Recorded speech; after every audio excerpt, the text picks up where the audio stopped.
Melissa here with more tips to know if your cleaning service is giving a Okay, tip number one. Are the tops of the picture frames in your house or business actually clean? I have walked by several businesses in the last week and did a little check.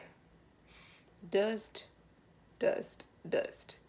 Seriously, if you're gonna have that much dust in your office, then why do you even have a cleaner?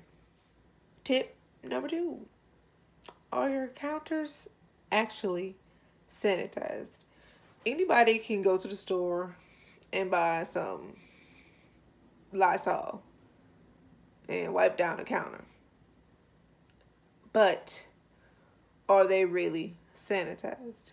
Is the question. Because we cook on our counters, there's bacteria.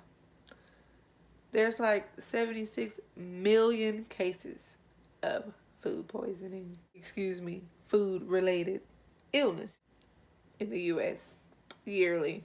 That's incredibly insane. The hood ranges of your stove. If a company really cares about servicing you, they'll take the time to use a two-step ladder, get up there, and actually clean it.